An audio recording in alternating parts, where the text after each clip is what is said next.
Welcome back. Wasn't it incredible to see how those ancient animals operate along the Mara River? So I took that opportunity to jump back to the computer.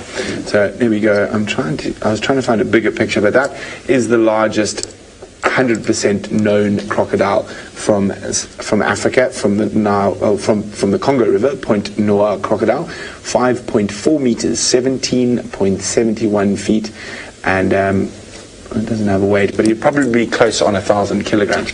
Now, I was talking about, where is he now? There's pictures of him.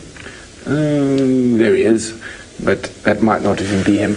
I don't think it is him, judging by the picture. So Gustav is estimated to be at 6 meters long, and that would make him the largest Nile crocodile ever recorded. There have been saltwater crocs that have been recorded over that length, but never a Nile crocodile. And he lives in a very cool part of the world, and all my tabs are gone, sorry. Let me just do this quickly.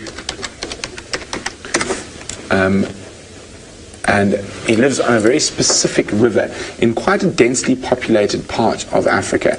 It's a very small country that's had quite a turbulent past called Burundi.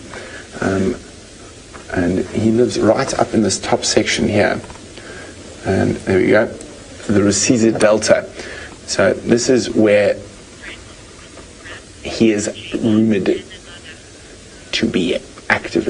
And he goes all the way up, and you can see these are really built up areas, so people utilize this delta a lot for fishing, and you can see that dirty water would make it very easy for him to make snacks of people.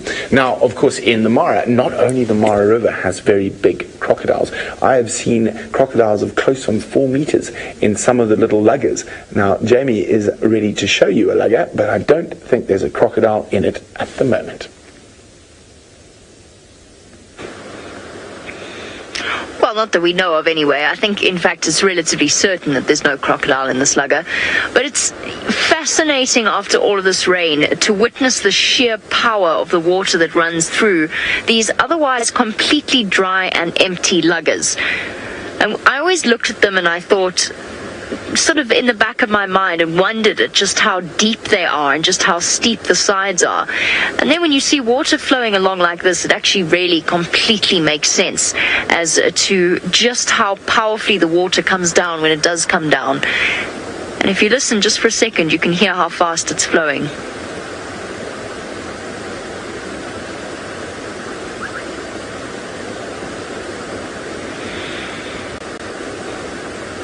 Quite extraordinary. Not the Mara River, just one random lugger that we drive past most of the time without stopping. The only thing that really has ever brought it to my notice is the fact that the hyenas like to sleep here, next to the road. But there you go. The nice thing, of course, about all of this rain is that it clears everything up and it makes for some of the most spectacular sunsets. And this golden light that is shining out over the escarpment, the clouds haven't cleared enough for us to properly see the sun, but we really do have the most spectacular scenery. That's where the storm came from, or around about where the storm came from. It barreled its way from the south along the escarpment. That, of course, is west, because that's where the sun sets, but you get the idea.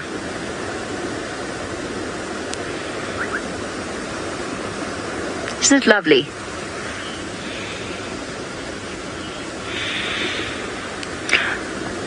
Oh, of course, we love the scenery here in the Mara, but it's not all about the pretty scenery. Sometimes we have to show you some animals at the same time. Check out the site Tayla has found.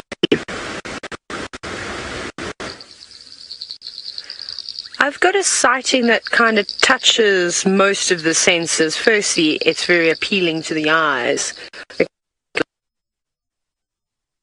On the wetland, well, it's now a wetland, and then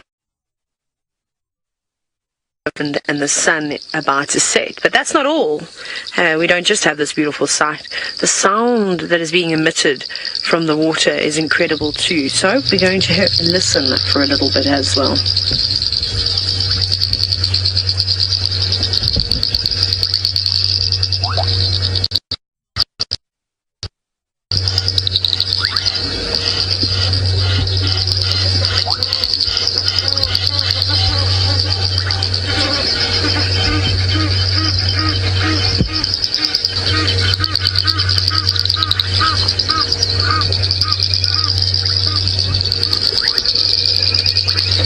This is one of my absolute favorite things to do, is to sit and listen to the sounds of the bush. There's nothing quite like it, and I made a the bush here is very, very quiet, and that is not true. After the rains have fallen, it is unbelievable how everything just comes alive, and these particular areas that are filled with water and now provide an entire habitat for frogs and birds and lots of other things. It really and truly is incredible. So to get a site like this and to hear the Egyptian geese, to hear the white-browed crocodiles, the two main frog species that I can hear are bubbling casinas, that's that bloop, bloop. And then there's the other constant sort of click, that chatter, that is from a butka's caco. They're tiny little frogs, the cacos. And hopefully a little bit later we will see them. Now, Tina, you say, what wonderful sounds. Now, Tina, would you believe me that I often record the sounds of nature just on my phone?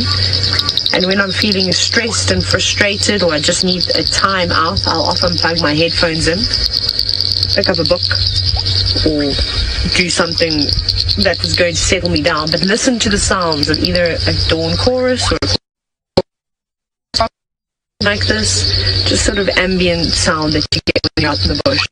And it's honestly the quickest way to settle myself down. Well, that's the technique that I use. Should we have another little listen? I think we should. Well, I'd like to have a little listen again.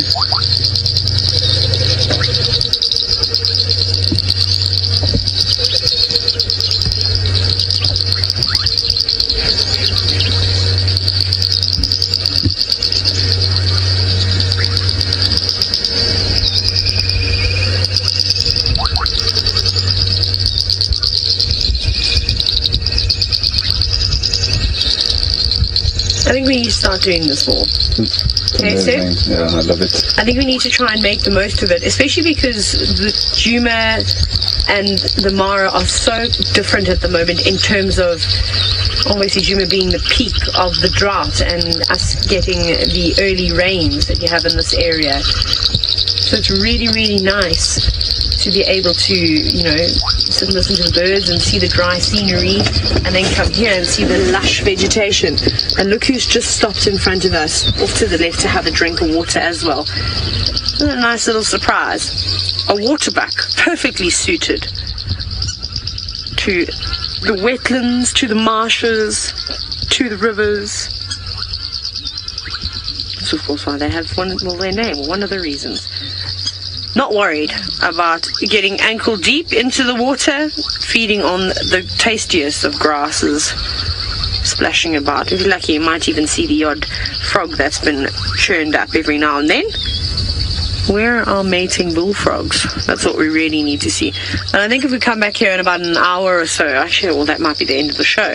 You know, I think if we sit here, plan to be here for the end of the show, we could do some really cool frogging with a spotlight and see what we can pick up. I really want to show you a common caco, not a butka's caco either, because they're so tiny. But what I would like to show you is the bubbling casinas. I don't know if we've ever put one on camera before. They're elusive. You hear them calling, but you very rarely see them. I've only seen a few in my life, and I've actually had to go out and catch them with nets and running around doing all sorts of things, because I've done it since I was a little girl, and they're the most beautiful frogs. And if you're lucky, maybe Brent can even show you one in the studio if we don't get to see one. But let's see if we can actually find one for ourselves. That would be, of course, the best reward. And I wonder if any herons and things are going to come and fish here later tonight, which would be quite nice to actually see. Maybe we do get some, I don't know if you get black-crowned night herons or squacker herons. I'm actually not sure if you see any of them around there, or greenback herons, maybe even a black-headed heron fishing later into the evening, but we'll come and have a look. But for now, it seems as though Tristan's still with his leopard. I don't think he's going to leave it just yet, and I wonder what Shadow is planning on getting up to this evening.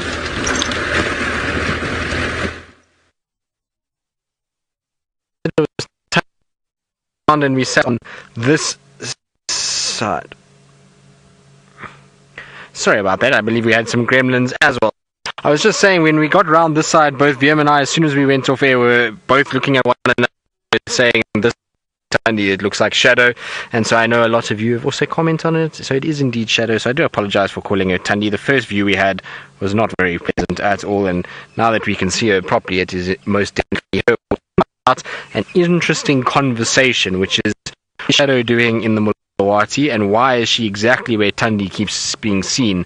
So Tandy, we've seen her a lot in this area, and all of a sudden Shadow is now in this section as well. This is the furthest east I've seen Shadow in the entire time I've been here at Safari Live, so I don't know what she's doing this side and how often she comes here. Maybe she's here a lot more than we even realize, and she just hides.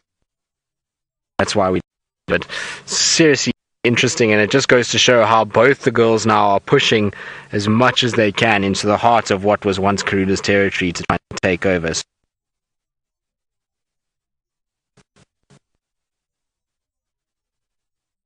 As well, so and I'm pretty sure the two of them are going to come to blows at some point. There's no ways that we're going to see a situation where Shadow and Tandy are going to maneuver up and down this Mulawati system without bumping into each other at some point. They're both here, well, Tandy in particular is here quite often, and if Shadow has now decided that this is an area she wants to spend more time, then there's going to be a day where they are going to meet up at some point. We have seen Tandy in this area and Weaver's Nest.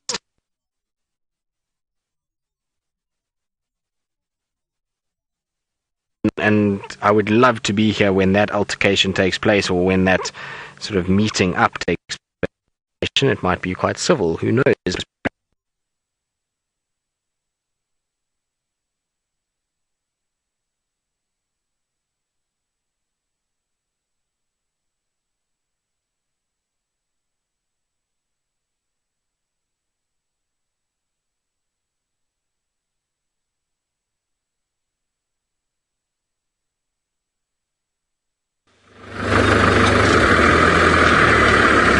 Lost Tristan again, but it's just one of those things. It's where he is, or at least where Shadow has chosen to be for the evening. It just makes it a little bit of a tricky spot. I've just realized what a disaster my hair is. I promise you it was all neatly brushed and everything before the storm, and then the storm hit and Tayla and myself were wrapping up the cars in the wind.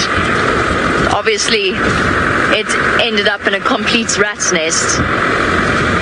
Whoopsie.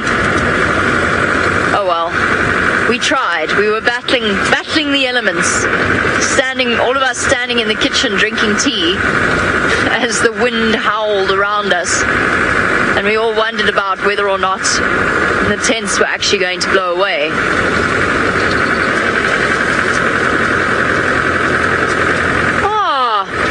Richard, I haven't had a chance yet. My day just went from busy to even busier, and I haven't had a chance to ID the mystery raptor, although funny you should mention it because we're not far away from where we saw it. I started to think maybe juvenile western banded snake eagle was one of my guesses, but I still need to confirm it. I thank you all for sending through your screenshots of the mystery brownish raptor. It could belong to the buzzard family, but it was a little bit big. I'm still not 100% sure, and I still haven't had the opportunity to get second opinions. So while I didn't forget about it, I just honestly did not have a chance today. It was just one of those days. You see, Brent and I are planning a trip to Uganda to go whitewater rafting, but that obviously means sorting out visas and everything like that. So my day went from end of drive meeting, Safari Live story filming on the elephant to talk about exactly what happened with the little baby elephant, and then straight into trying to book that, and then the chaos of the storm hit us. Riti, we do have crows here. You don't really see them in the Mara itself, and you'll find that the same applies to Djuma. Usually the crows tend to gather in places where there are people, because where there are people, there's rubbish, essentially. And crows have become very specialized in terms of scavenging of human waste, whether it's food waste or whatever else they happen to gather. So we do see crows, but we tend to see them outside of the reserve itself, which of course speaks volumes because it means that there's no rubbish around. But we do see crows around every now and again, And if you travel further into Kenya, then you will see crows. And I've seen one or two. One of them arrived randomly in the middle of our camp the one day. Not because there's lots of rubbish around, obviously. But one of them did come to visit us. You know what I did see? Actually, I'm even going to stop and show you a picture because I was so excited I even phoned Tayla to come out and see. She was the only person still around. But I phoned Tayla to call her because the Ross's turacos live around our camp. And I'll show you in a second. Give me one moment. So the Ross's turacos live around our camp. And they came out so beautifully for us. Oh, you can see I was looking at Raptors. Turaco, there we go. These guys were out in the open because they were so soggy that they came out and they were doing their mating display while they were drying themselves off out in the open. And they are utterly exquisite, very large birds. Turacos, of course, named for the pigment that is found within their feathers. Technically, the only birds with proper true red and green pigments. The other birds create those colors by an overlay of different pigments and reflection of light. Now, if we play the call, that's what we wake up to every morning.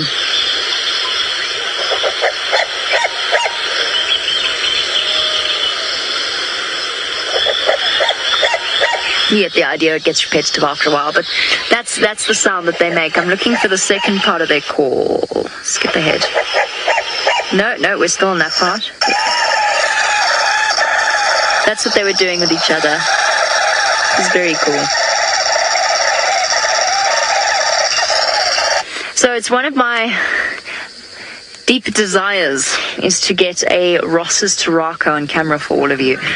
I tried it the other morning when we stopped up on when we started the show on the top of the mountain. I tried to find them, and unfortunately that one morning they weren't out in the open, but they are very secretive birds and they like to live deep in the foliage of trees. One day it was very funny because we were watching Elka trying to stalk them with her camera. It's hilarious. Right, well, with all of this rain and with all of the water that's about, I feel it is somewhat inevitable that we should talk a little bit more about the dinosaurs of the water. Well, hopefully while we're whitewater rafting down the Nile, we don't end up like this. Because there are some big crocodiles in the Nile. But generally those big crocs are going to avoid that heavy white water. Now, Gustav is supposed to be the biggest Nile crocodile in existence and the largest Nile crocodile in Africa. So he is said to be estimated at 6 meters. Some people say he's 7.5 meters. I think that might be a fishing story. But Craig and I have devised a method to try and give you an idea of how big that really is. So we're not sure if it's going to work, so we do apologize. Craig, are you ready? This is the most interactive Batman has ever been. There we go, Batman. Have you got the tape measure? Okay, so off we go. So I'm going, and the studio isn't even big enough, so I'm going to have to go out the door. But Batman dropped the tape measure. Let's try that again, Batman. Okay.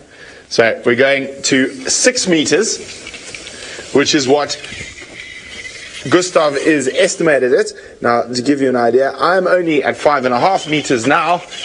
Oh, I'll give it a go up more. Oh, here we go. And what am I at? There we go. Okay, wait, I went too far. Oh, I went too far. Oh, no. Okay, so there is 6 meters. And some people estimate Gustav to be longer than this tape measure. But I don't think so. I think 6 meters is probably even a little bit too long for what Gustav is. Batman, you dropped it again. Oh, I'm coming back now. Back inside. Oh, dirty feet on the James's carpet. Okay, here we go. It's quite cold out there. I should take my shuka. But that's absolutely massive. So at 6 meters, he probably weighs around 1,200 to 1,400 kilograms. Thank you, Martin and tech team, for the tape measure.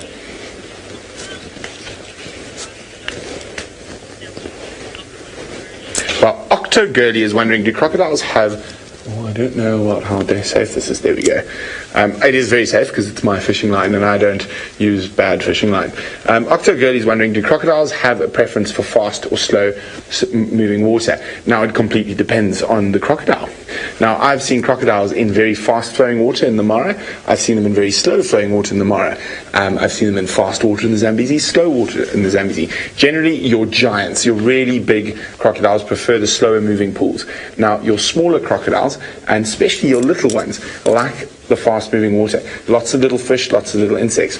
And the main reason they like those areas is because the big ones don't. Now, crocodiles will eat each other.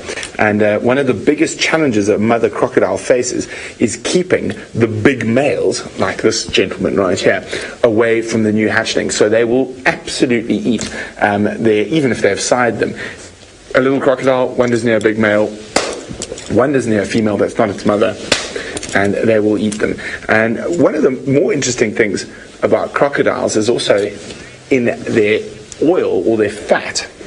There is a very, very unique thing that we broke up during that there fat, so can we have it again, please? So one of the things is they are able to regenerate limbs to a certain degree, and they can actually recover from injuries a lot faster. Now, Safari Wildman, crocs are prehistoric. We are so lucky to see them, and we should preserve them. Agreed 100%. And it's amazing in the last 100 years how the attitude towards crocodiles, and especially crocodiles in places like Africa and Asia, have changed. And whereas we do have the biggest crocodiles with the Nile and the salt waters, all the Indo-Pacifics. But as I was saying, so the fat and the oil that you can obtain from a crocodile is absolutely incredible. So if you've ever got a scar, you use vitamin E oil to try hide the scar or whatnot. Now, crocodile oil and fat is highly sought after in local cultures because of its incredible medicinal properties. Now, I happened to get a 3rd-degree burn while I was working in Zambia on a crocodile farm, and I put crocodile oil on it, and I can't see. Can you see there, Craig? I think it's almost gone, but there's actually a 3rd-degree burn from a motorcycle there, and it's almost invisible. And I did put croc oil on it, and it worked far better than vitamin E oil. So it is incredible, and they are to a certain degree able to regenerate limbs, but sometimes not fully. So, quite a few reptiles can do it, but it's amazing that an animal this size is still able to do it. And I actually do have quite a soft spot for crocs. Having caught quite a few of them in my youth, one of the things about growing up in the Okavango in Botswana, one of your games was to go out at night with a spotlight and catch crocodiles.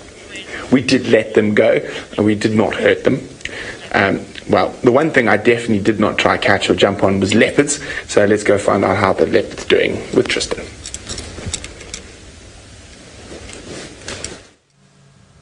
Well, yes, I don't think touching a leopard would be a fine idea, particularly not a very sleepy shadow. I would imagine she would be quite upset if you were to go and touch her. She's been hissing every now and then at flies that are landing at her, so I would imagine a hand of a person will not go down well at all. But hopefully we will get our signal story right and we can actually spend some time. She's fast asleep. Nothing has really disturbed her.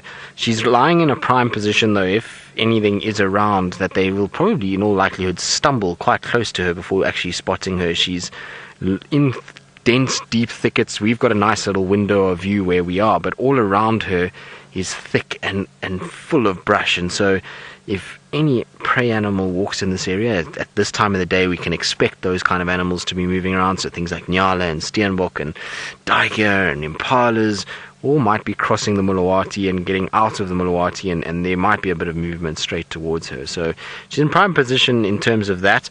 Also, she's in a great place just for a bit of shade. It's now starting to cool down quite a bit, though. We're seeing the sun starting to get to the horizon, and I would imagine that Shadow will be up and moving fairly shortly. I don't think she's going to be down for too long. She's a cat that generally is quite busy, so her and Tundi, they're both very similar in that they tend to move a lot. I've had very few sightings of them just sleeping for entire drives.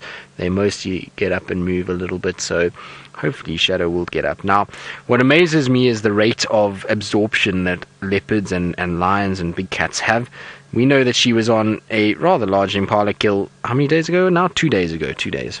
And look at how that stomach is already sucking in. So if we had seen her and we hadn't known that she had this meal 2 days ago, we might have thought maybe she was a little bit on the hungry side, but she's actually just come off a really nice meal, and so she's actually still going to do just well. You can see she's having a really good stretch as well, just realigning everything. So that's an indication that she's not going to be moving anytime in the next few minutes. We're going to have a situation where she'll probably stretch a little bit, she might roll, and only once that sun hits the horizon and it gets a little darker do I think we're going to see her starting to yawn and getting up and moving. Ultimately, she must have walked during the hot part of the day today, given that her tracks were on top of all the vehicle tracks from this morning. It means that she was moving around when it was still quite warm, so she'll be a bit fatigued from that, and that's why she's going to have her head tucked down and sleeping for a while, and hopefully she will get up before our drive is finished and we can follow and see where she actually goes, because I'm intrigued to see if she goes further east or if she turns back to the west. She's got a convenient little ottoman in the shape of a elephant dropping that she's also got her foot rested nicely on as well, and so when lounging about it's important to have the comforts of ottomans and various other cushioning factors for one's paw. So Shadow is just showing her sort of more ladylike side.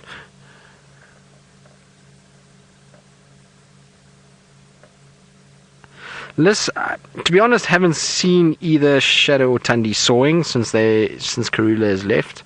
We hear it every now and then, and like I say the other day, I'm 100% sure we heard a female sawing. Whether it was Tundi or Shadow is anyone's guess. If you had told me before today, I would have predicted, as we did the whole afternoon, that this was an area that Tundi spent time in and not Shadow. And so who knows, maybe both of them are walking in this area and it could have been either one that was sawing. But I would imagine we'll hear it more when they start coming to eastresses, or if they're pregnant and they're developing den areas, then we're going to hear a lot more of it, and hopefully we'll actually be able to see them doing it and document them doing it.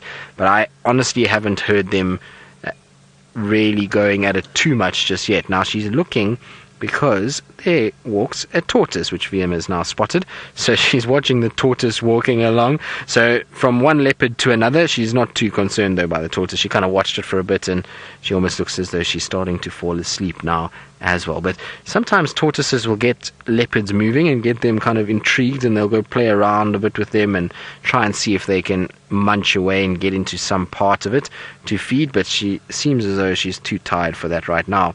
If her cub was here, I would have no doubt that the cub would have been bounding along and pouncing onto said tortoise, but you can see Shadow has decided nothing of that. I'm going to rather rest and conserve my energy for proper food items this evening. But I wonder what that little mark is on her face there. I'm quite intrigued as to what it actually is and why she had it and what's caused it. It's a very strange shape, and generally out here most of the markings that you see on a leopard are linear in shape, so it's either a scrape from a branch or a cut or something like that, whereas this is more kind of a rounded shape, so quite interesting to see.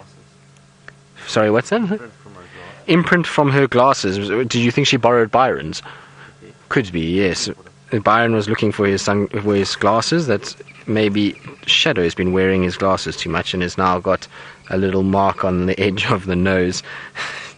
Of course, that's probably not true in any way whatsoever, but interesting little mark, and it certainly will help with identifying Shadow. I get it wrong all the time, as we've seen this afternoon, and well, my track record this week is something horrific with Shadow. I don't know why. I misidentified her prey item that she had the other day. I've misidentified her today.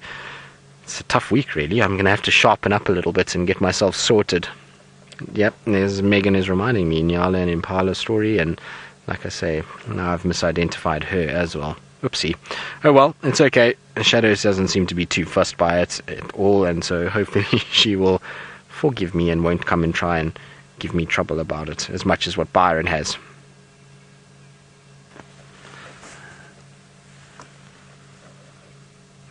No, I'm not sure if she enjoys my voice or any of the guides' voices. She seems to be fairly relaxed around us, so the sound of my voice can't be too perturbing to her. It must be a situation where she's kind of, used to the sound of people talking, and whether or not she knows my voice is debatable. I would imagine, and I would like to give the benefit of the doubt to leopards in that they are intelligent animals enough to discern different sounds, and the fact that they're able to pick up rustling in the grass from so far would mean that I'm pretty sure they can pick up different tones and different sort of patterns or wavelengths of sound, and that maybe she does recognize my voice, and I don't know. I don't know if she can pinpoint it to a person, but she certainly doesn't seem to be too fazed by my voice, and none of any of the other guides does she seem to worry about too much. All the leopards, though, like I say, I give them enough credit in that they're intelligent enough to process a sound and know that the sound is a non-threatening one. Whether they know exactly who I am is a different story altogether, but they do know that I'm in this vehicle, I make a noise, and I'm non-threatening in this particular situation. And so that maybe that applies to all guides, and maybe they think that just different vehicles have different voices. But it's interesting. The reason why I often think about these things and why I think that leopards do pick up slight changes in voices and can definitely hear changes in tone and those kind of things is I've seen leopards behave differently with different vehicles in the same sighting. So I've seen vehicles coming in and a leopard sleeping like this, and then all of a sudden another ranger coming in or guide, and the leopard's behavior changes completely, where it becomes shy and reclusive and skittish. So I don't know, maybe they can. Maybe they have a knowledge of certain things, and certain instances will remind them, and they'll then be a little bit more kind of, I don't know what the word is, wary or comfortable within a certain tonal range of what they hear. I don't know. Interesting study. It would be nice to know. If you look at domestic cats and you see how they respond to their owner's voice as opposed to others, it gives an indication that they should be able to tell the difference between the two. Whether they care or not is also anyone's guess in terms of a wild animal. What I can tell you, though, is that Shadow is completely not fazed by my voice this afternoon at all.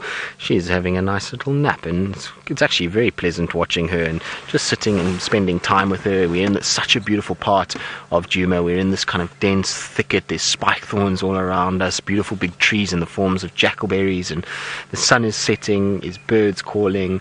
It's a wonderful way to spend an afternoon. And also, we're being absolutely spoilt in that it's just myself and VM here. There's no other vehicles that have even come close because of where she's lying. It's really difficult for the other vehicles to get in here. And so we're being spoilt. It's a serene situation and a wonderful way to spend an afternoon. I've thoroughly enjoyed every second of spending time with Shadow, and it seems as though she might slowly start to wake up. Every now and then we're going to get a situation where her kind of eyes are going to open every now and then, and her head is going to lift, and she's not 100% asleep, which is good news for us, and means that hopefully she will decide to start getting up and grooming. And if we see her sit up and groom and start to actually, and look at those eyes, beautiful. If she starts to groom, then we know that she's going to start probably moving, and I would hazard a guess that she's going to get up and head back westwards, but you never know. It will be interesting to see how far east she does push if she does decide to move tonight, and that's why I would like to stay with her, is just to decode the pattern a little bit further and to try and work it out, because ultimately it's going to be an interesting few months as her and Tundi kind of establish a boundary between the two of them, because they're starting to overlap quite a bit now. And so I'm interested to see who kind of draws the line and what that entails, whether there's going to be scent marking or vocalizing, or if Shadow tonight just gets up and walks westwards without doing any of that. I'm not quite sure. Maybe she just found a nice place to sleep and lie down, and she's not going to mark, and she's going to head back into her territory. Interesting. So it's worth sticking around, and it's worth sitting with her, sleeping. She's still, at the end of the day, a magnificent individual and animal, and beautiful to look at, whether she's sleeping or awake. It's still a wonderful animal just to spend time around. So certainly very happy where I am, and hopefully you're all enjoying it at home as well. Amazing also to see how slow her breathing is in comparison to what we saw the other day. The other morning when she was feeding, when we first found her with that carcass, she had such a big full belly that her rate of breathing was quite fast, mouth was open, panting. We saw the same thing with Osana, whereas now her rate of breathing is fairly static and normal, mouth is closed. She really isn't kind of panting, even though it is a warm afternoon. The wind has completely died down now. There's no more wind, and so her, she's not getting cooled by that. It's just that without that amount of food in her stomach, it's not pushing up on the lungs, and therefore she doesn't have to worry about breathing as fast. But Absolutely wonderful.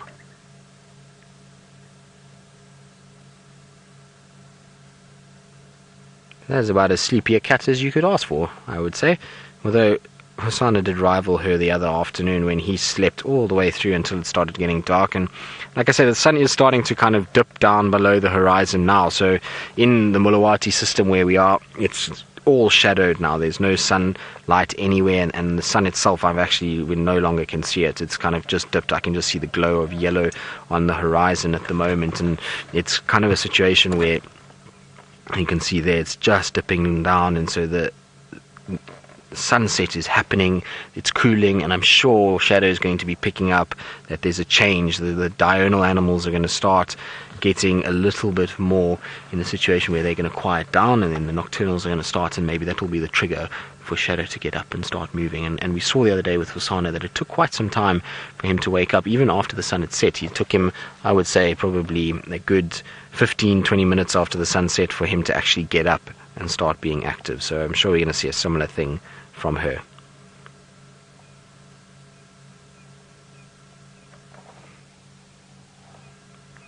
Hello, beautiful girl. Look at that. She's getting a bit more wide-eyed now, and eyes have been opening up a little bit more. So we're going to sit patiently with her and hope that she's going to get up just now. And while we do that, I believe Jamie Patterson is bumbling about the Mara with her spotlight, looking for all kinds of little critters in the night. We continue on into the darkness in search of something exciting to show you. I do have something exciting to tell you, though. I think it's exciting. I'm not really sure. But earlier on, we drove past, but far away. We drove past where Brent found that cheetah den. Now, I don't know exactly what it was, but something really upset the elephants to the point that one was chasing something. I couldn't see what. We were too far away. But chasing something. It could have been a hyena, it could have been a lion, but it could also, it seemed like a bit of a coincidence at this time of day, right below her the cheetah's den. I find myself daring to hope that she's still somewhere in that region with those cubs. Elephants, as a general rule, don't like predators. They chase them, they don't like the smell, they don't like their presence. And this elephant was definitely upset about something. And unfortunately, because of all the rain that we've had, all but the main roads are closed. But you saw all the water that was coming down from the escarpment. I don't really want to try and drive there this evening. Otherwise, I'll get the double marshmallow title, and I really don't want that. Can't have it twice in a row. That's just sad.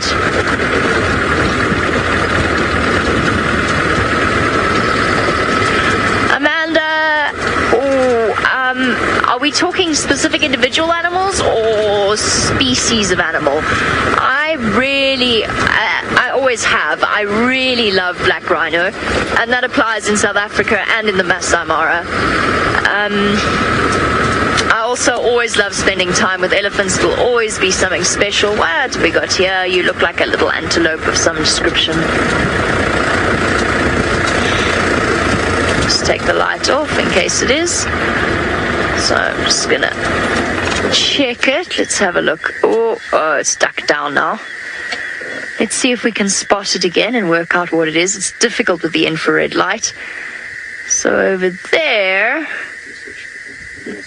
and we're gonna have a look. So Jahawi's gonna help me to have a look there and see if we can find what it is. Let's have a look. I think it looks like a little antelope, so I'm just going to drop my spotlight down a bit. It's right on the edge there, at the top of the spotlight beam. There we go.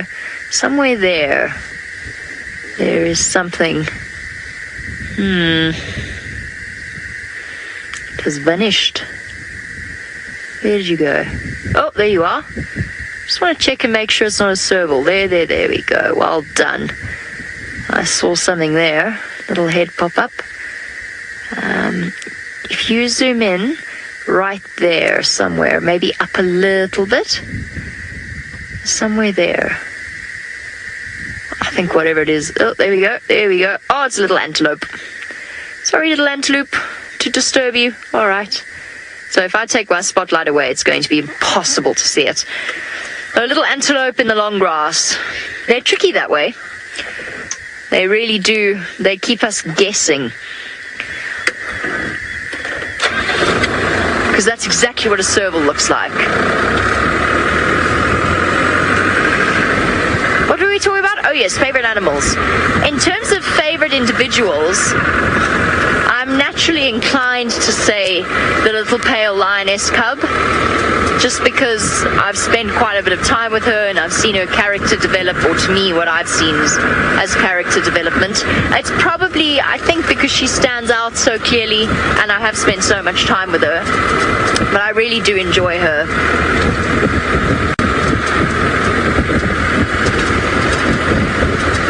Otherwise, to be 100% honest with you, I haven't spent enough time with other animals to have properly formed an individual favorite yet. I can tell you that my favorite leopard on Djuma is Tundi, and of course Tristan's favorite animal is the leopard, so let's go back across to Tundi's sister and Tristan's favorite animal.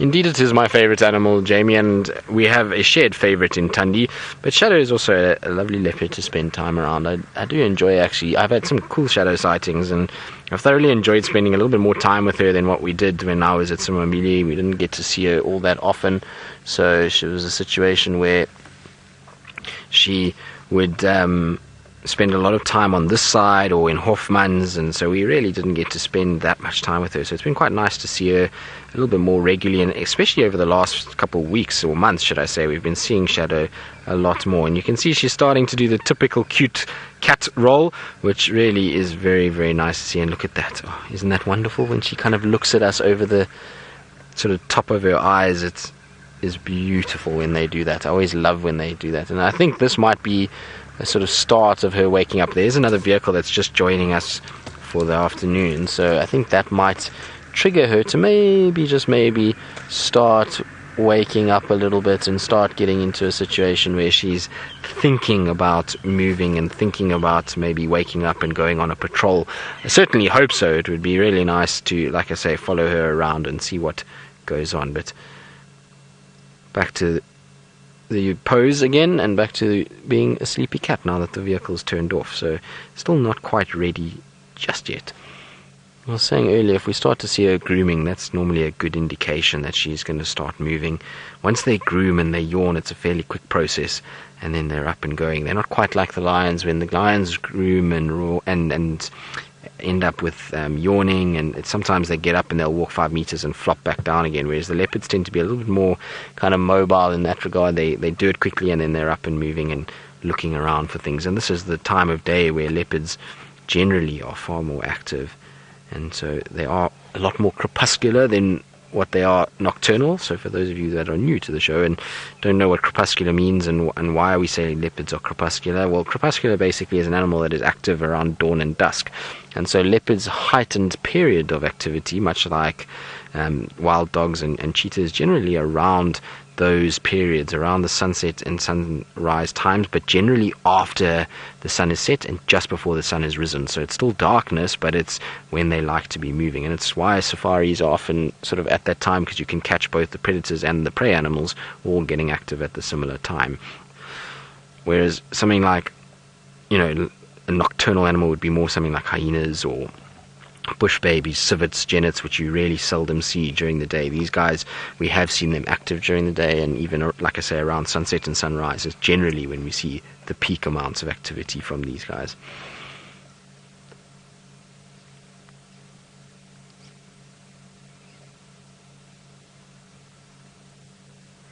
Now, I believe that you guys stopped and you listened to the frogs of the Mara, and that some of you would like to hear the sounds of Djuma. Well, we can't. I'll stop talking and we'll turn up the ambient mic and just have a little listen around. There's not really much calling at the moment. We're not near any water, so we won't hear the frogs, but there might be a few birds that will call, and that's probably about it. There'll be a few francolins and guinea fowls, but we'll listen anyway and just see what there is and see how we go.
like I was saying, is not as noisy as maybe what Tayla would have had. If we've been near water, we probably would have heard a lot more.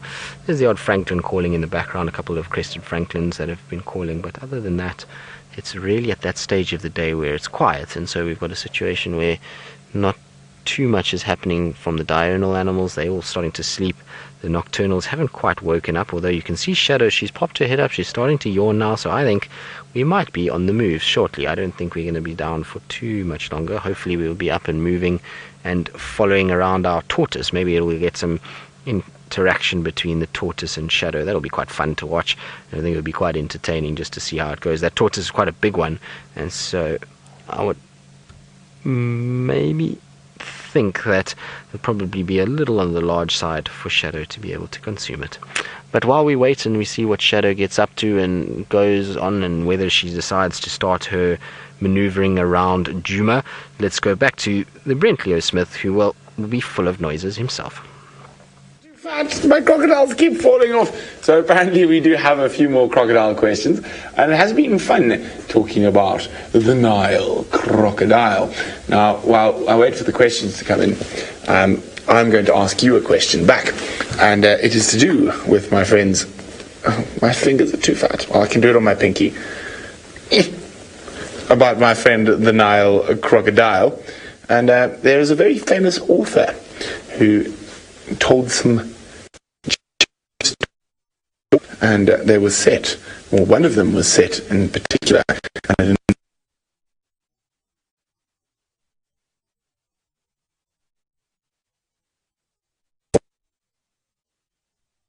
greasy Limpopo River, all beset with fever trees.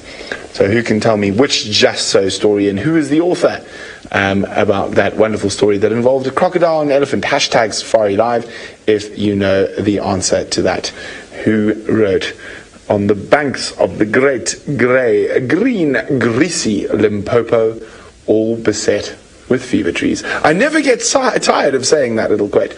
Now, since we've been crocodile focused, I have a sort of a photographic muse, and he's actually an incredible human being, and he is still alive, and he's survived being whacked by an elephant. He's been survived lots of things, and I think probably my favorite photograph that involves a Nile crocodile, it is a bit scary though, so be warned, is this one by an American photographer who actually spent a lot of time in Kenya. His name is Peter Beard, and he went along on a scientific expedition up to Lake Turkana in northern Kenya, where they were shooting crocodiles and doing scientific research on them, and he posed for this picture, and he set it up on a timer where he actually managed to force his whole body in there. I just think it's an incredible visual piece of art, and he is by far my most favorite photographer. I actually have all of his books, and if you want to have a look at some incredible photos, they are amazing. His name is Peter Beard. He also spent a lot of time in the Mara. A very, very good question, specifically since we have quite a few crocodile nests around at the moment, is from Alana, who's 14 years old. And what is the survival rate for a nest of baby crocodiles? So it is actually, you probably on average have between 80 and 110 eggs in a nest, depending on the area you're in, sometimes a bit smaller, but there's a less than 5% survival ratio from those nests.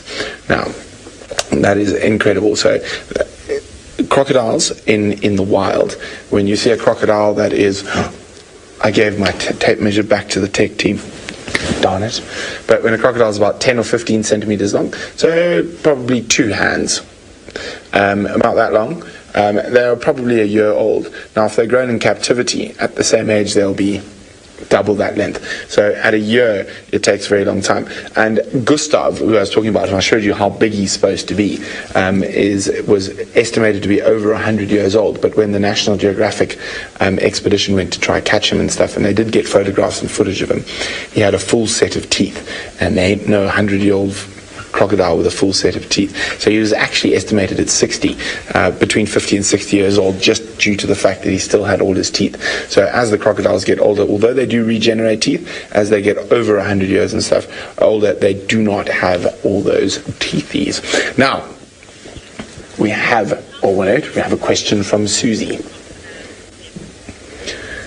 Hi, Susie. Susie wants to know, on average, how many years does a crocodile live? Now, Susie, well, if you take it from when it was born, the average lifespan of a crocodile is not very long because they all get eaten by storks, fishing owls, herons, other crocodiles, big catfish. But once they reach sort of 2 to 3 meters, the average age of a crocodile is quite difficult to determine, but it is generally between probably 70 and 100 years old. Now, we're going to move away from crocodiles, and I do not even know what is in this box. Now, this box was sent to James Henry, fragile. Attention, James Henry.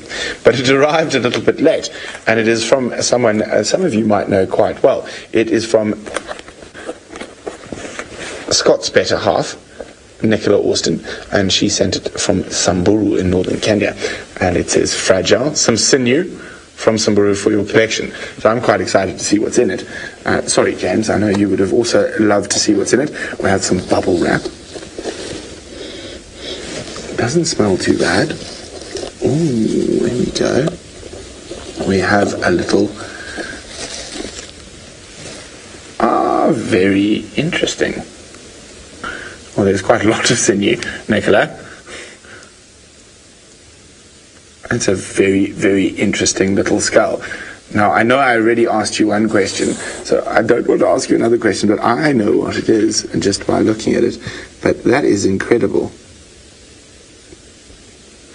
I can tell you, I'm not, at certain times of the night, I'm not particularly fond of this particular creature.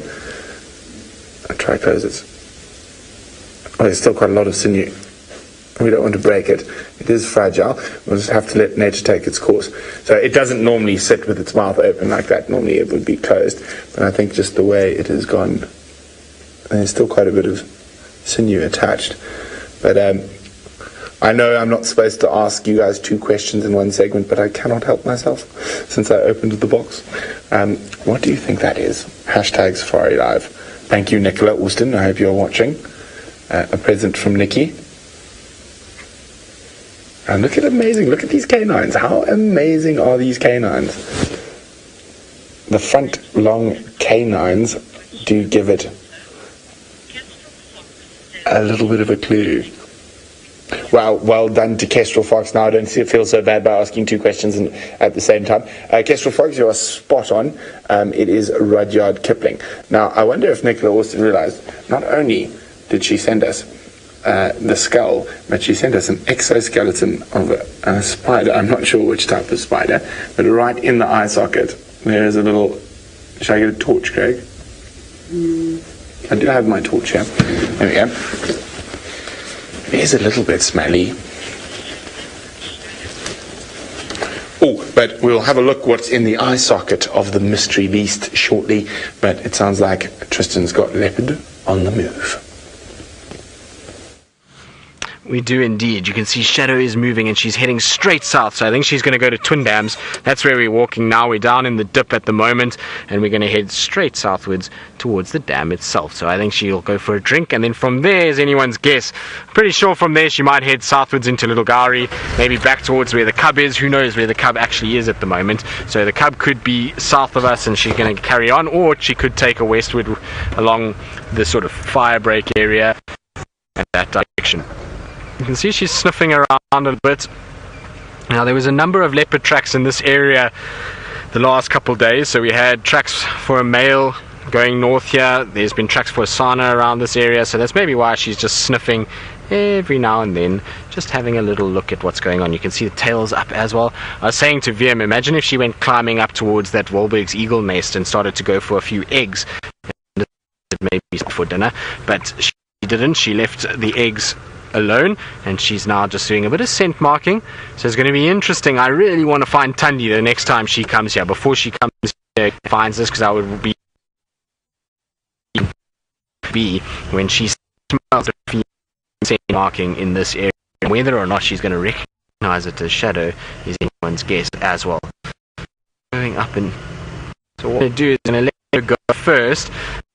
Once she gets up on the top here, generally we should be able to get around her, and then we'll go and wait for her at the dam. But you can see her limp, while it is there, is much better than it was a few minutes putting weight on it. It's almost back to normal now. She's kind of got a much better gait than what she had a few months ago. Now, where are you going? Okay, so she is heading straight towards... I'm going to go around them so we can just get her from the front. And that way we can watch her coming towards us rather than going away from us.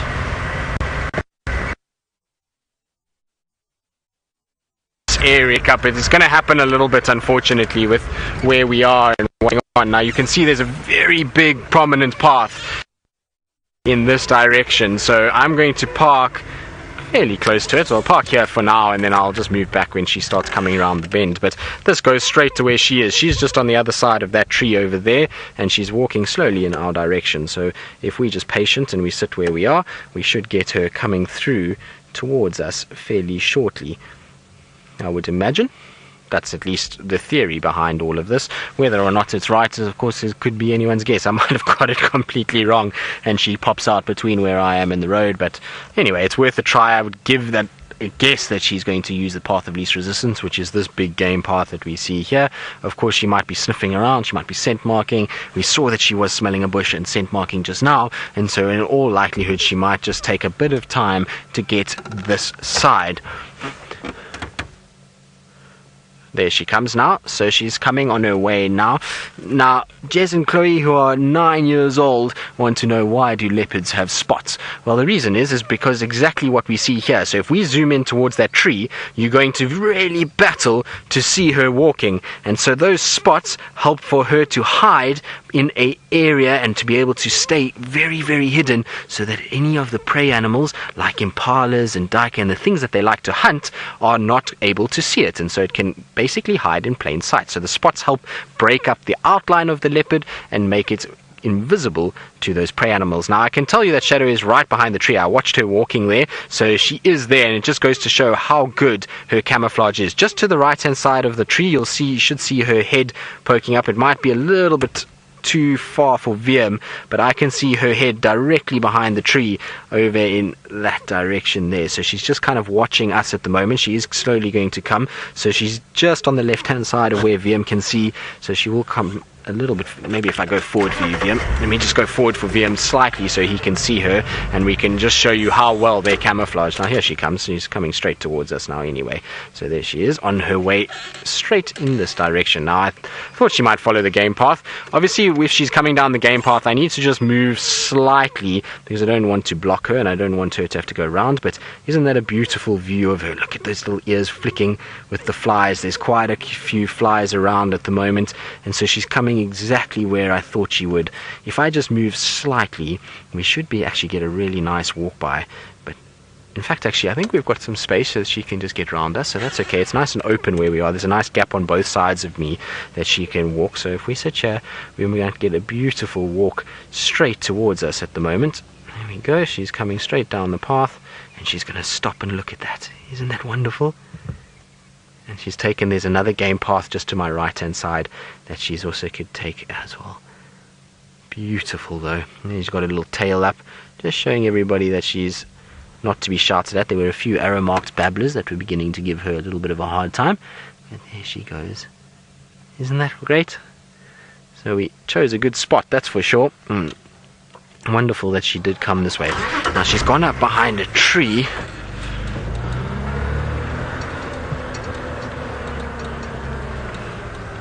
Swapna, the reason why Shadow's got that little bit of white at the end of her tail is because that is a follow me mechanism. So basically it allows her cubs to see where she is and follow her white tail that contrasts against the shadow of the areas that they like to spend time in, these thickets and places like that. So it really massively contrasts against the environment that they're in, and it makes it much easier for their little cubs to be able to spot them. Now I'm going to just go around and we'll catch up with her at the waterhole because she's heading straight towards Twin Dam. I'm pretty sure she's going to go for her afternoon drink, so she's going to go and just quench that thirst after a hot day. And she's probably moved around a little bit. Where is she now? Has she gone down towards? No, there she is. She's standing ever so beautifully.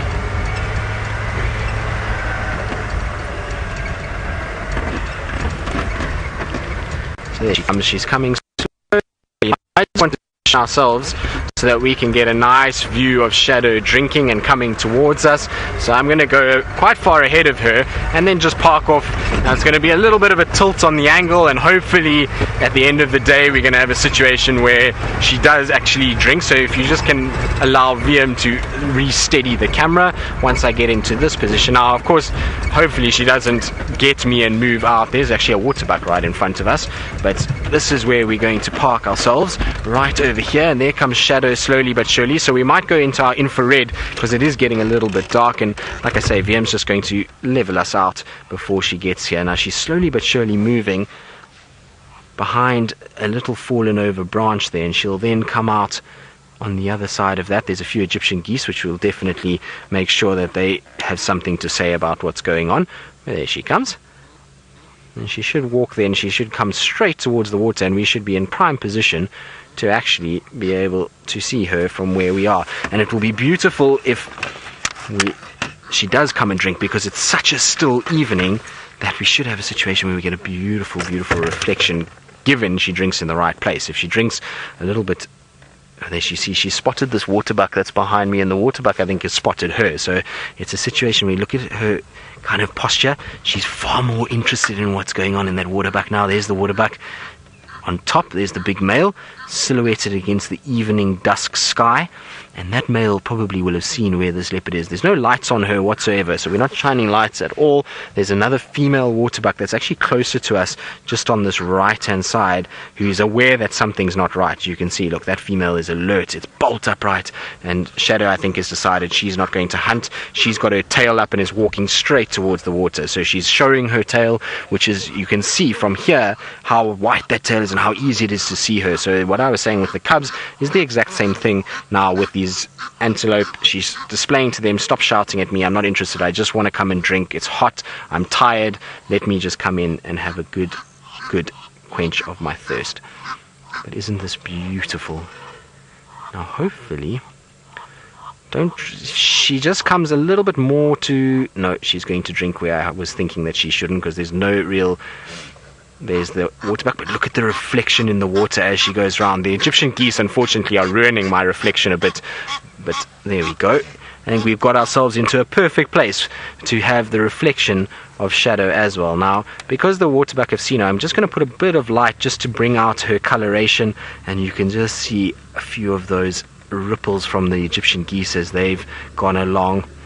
But how beautiful is that? Now I was hoping she would drink a little bit closer towards the right of where she is now. So you see where that stick is? I was hoping she would drink on the other side of that, because then we would have had a full reflection of her face. But well, it's still beautiful nonetheless. And it's a wonderful thing when you get to see leopards drinking at waterholes. It's one of my favorite things to see. And there you go, there's a tail curling backwards as well. And if the Egyptian geese stop and they go onto the bank again, we're going to get far less ripple, and you're going to get that reflection really coming out. And the reason why I put a bit of light onto the reflection more than anything else, I'm actually shining at the water, not at her, is just to bring out the reflection, and so that we can get some beautiful screenshots for all of you guys at home, and hopefully it's coming out quite nicely. And imagine she's quite a thirsty girl after a day of heat like we've had. Doesn't actually even look like she's drinking at the moment. It almost looks as though her tongue isn't even touching the water. Tanda, you say she really is a beautiful cat. She is, isn't she? There's something special about seeing a leopard right out in the open like this. So she is a very pretty cat, and we're incredibly fortunate to be able to see them as the way that we do here in the Sabi Sands. And the markings of a leopard are second to none. They are exquisite looking animals, and really are an unbelievable treat for us here. And you can hear the waterbuck are not running away, they're still just snorting, so they're warning everybody else. We've seen a leopard, we've seen a predator, don't come here. And so the reason why they're not running is because if they run, they allow this predator the chance to go somewhere else and hide, and then potentially stalk them. So rather just stay far away and just let this leopard drink and watch them, and then as soon as the leopard walks off, they can stay in a more open clearing like what we have here at Twin Dams, rather than running into a thicket and the leopard being able to stalk them.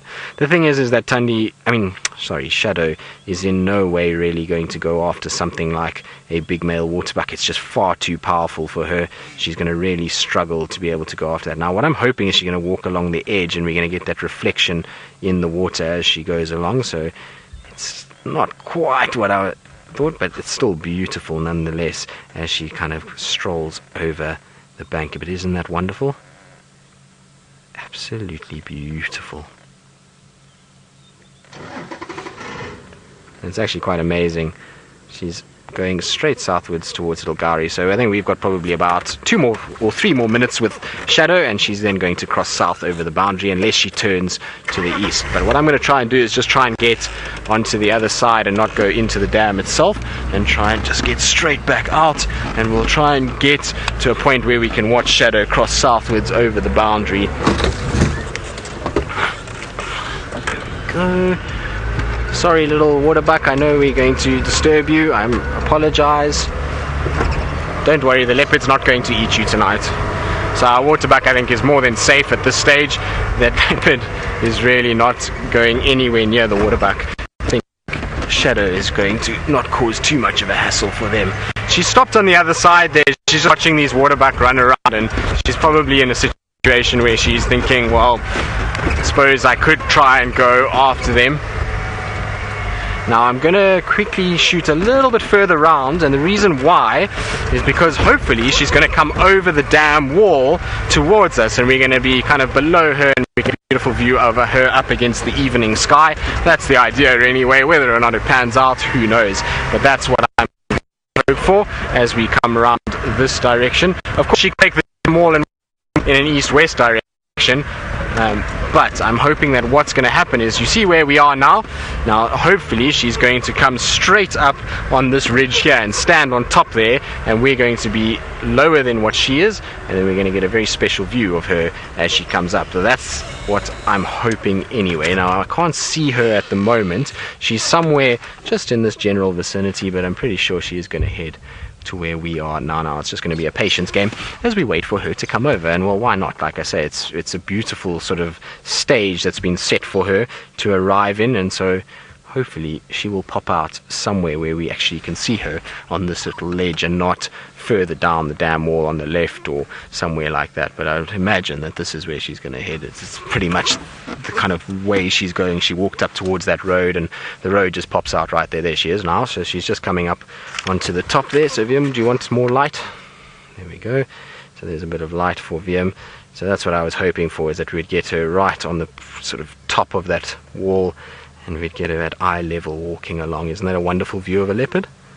Oh, and so good of you to sit for us as well, and well, stand for us, should I say, Shadow. You can see she's just looking over her shoulder at those waterbuck, and then down the hill she's going to go, and slowly but surely southwards towards Little Gari. Now I'm going to just try and reposition and see. We might, like I say, go into infrared just now. We do have our infrared on, so I might just jump into the infrared light, because we've got another vehicle with us, and it's difficult to actually keep my headlights on, and I don't quite know actually how we're going to do this, because she's going in an area that's quite dense and thick. So what I'm hoping... Okay, she's still coming south, that's fine. Can I still go? Yeah, we good? Yeah. We've slightly gone off-road here by mistake, which means that there's a few branches to worry about. It's just to stop guys going off-road on the sodic section. Now, sodic section is an area of soil that's a little bit on the sensitive side, which is all this white soil on my left. So just got to try and avoid going over that, and then just getting across a little bit further. Now, she should pop out somewhere on my left-hand side. I'm just trying to see where she is. Can you see her? Okay, cool. So it's getting to that time of the day where the light is almost invisible and we can't see anything. So I'm just trying to get into a position where I'm not going to cut her off, but can still see her. Is she just in front here, Vildy?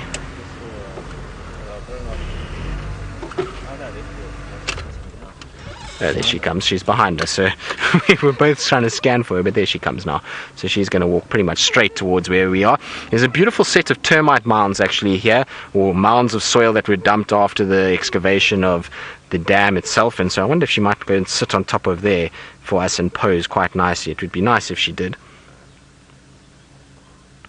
Just stopping behind the vegetation. A little twitch of the tail almost indicates that maybe she spotted something. See, that little tail is twitching slightly, so I wonder if maybe she's seen something up ahead. This kind of vegetation is the perfect place for little duikers and steenboks to be sitting at this time of the night. Also, scrub hares will be slowly but surely coming out. She seems to not be too concerned about it and is just coming straight this direction. Let's just go forward. Now, she seems as though she's going to pop out in front of me.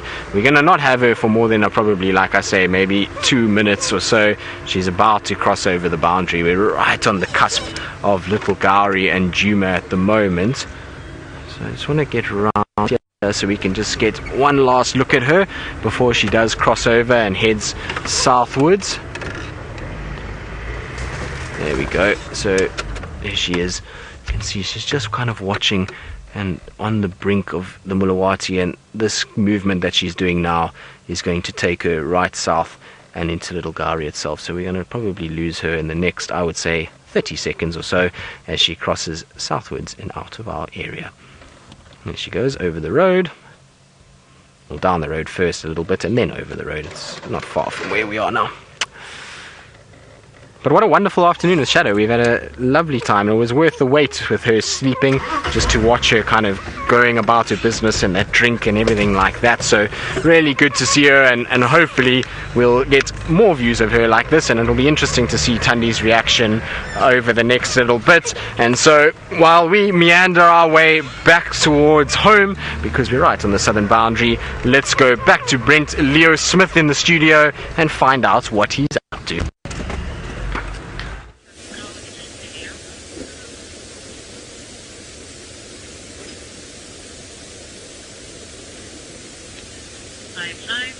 Well, there we go. The mystery skull is still here. It's looking quite scary, I won't lie. It looks like something you wouldn't want to put your finger in. Now, if you look carefully at the dentition here, it is quite different. So, I'm going to... Do you want my torch again, Craig? No, it's all good. No, it's cool. So, no, I've been told by no, Batman does not want extra light. So, if we have a look, you see there's very, very prominent sort of molars and premolars, and they're quite well worn down, so this is an old animal. But for me, the most interesting thing is the canines. So you see there's a lack of incisors. There is a lack of incisors. So on here we've just got the canines. There are incisors on the bottom jaw, but nothing on the top jaw. I'm just trying to have a quick look if they've fallen out. No, they haven't. Now, that is a bit of a clue to what creature this might be. So it is quite small. I know there was a lot of talk, could it be a carnivore? But if we look carefully at the teeth, it's definitely not a carnivore. So these teeth here, and you can see, are probably designed for, well, okay, maybe occasionally on insects, but definitely more a herbivore's diet, a herbaceous diet. But I still think these top canines are the coolest things, because that is the little hints. And look at that. I mean, for the size of the skull, they are quite massive. Now, in its closest relative, which is a big hint, they are very oddly shaped and very, very specifically designed. Now, we've got a few answers coming through. Well, Janet says, is it a snake? Well, apparently I'm blocking my mic. It is not a snake at all, Janet. Now, a snake would definitely eat this. So there we go. There is a black mamba. This would definitely fall within the prey of the black mamba. So there we go. You can see a snake skull, quite different. Janet says a baby honey badger. It is not a honey badger indeed. We would have definite incisors in a honey badger skull. Now, Baba Ganoush says a jackal. It is definitely not a jackal. Those of you who've spent time with any of us in the tent, a jackal, back at Djuma, we've got a jackal that was actually killed by quarantine, a piece of his skull there. It's got a very, very long, much elongated nose, and it is a much bigger animal. This is a very small animal, probably about the same size as a hare or a rabbit. And I think some of you have got it. There we go, Eric, spot on. It is indeed a Hyrax, a screaming tree Hyrax. And they are elephant's closest relative, and that's why you see this long, two upper canines. But yes, it is indeed a Hyrax. And a big Nicola Orsty, or if you are Scott Dyson, Gorge, who sent this to us from Simburu. So a big thank you, Nikki. Thank you, Nicola. There we go. So isn't that cool? A Hyrax, a tree Hyrax, not a rock Hyrax. Now, it's actually a bit gross, but I'll show you anyway because it is quite interesting. So you can actually see the palate. The skin of the palate is still there. It's quite dry. I'm definitely going to have to wash my hands after this. Although it smells a little bit, but it's not too bad. But there we go, a screaming tree Hyrax, and that's quite apt that it's got stuck in the mouth open. Now, for us, the Hyraxes, they are really, really cute. We do see them around camp from time to time, but they have the most irritating habit, and that is screaming. I'm sure we've played, I don't know if I can't play for you from here, but I know Jamie has definitely played you the screaming Hyrax. They start this, and then, and that happens at 3 a.m. in the morning. And for a lot of people who come to Kenya for the first time, it is quite scary. This sounds like someone's being murdered at 3 a.m. Meanwhile, it's just a fluffy Hyrax proclaiming his territory. Now, and let's go to someone else who maybe wakes up from time to time, I do, from the screaming Hyrax, and that is Jamie.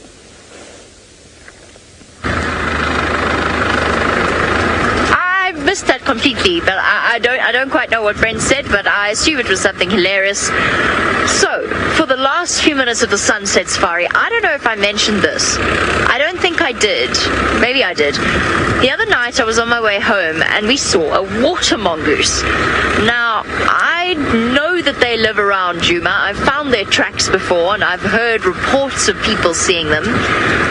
And I thought maybe if we're really lucky, in the last 60 seconds, we might just find one for you. This is where I saw it. So I thought I'd come back and double check and just search around here, because a water mongoose would be a first, I think, for most of you on your mammal species list.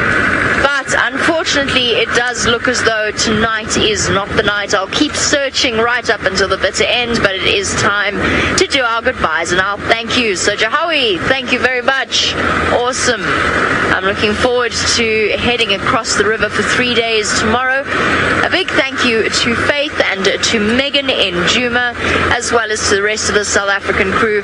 Of course, you know the drill. The biggest thank you always goes to the rest of you watching.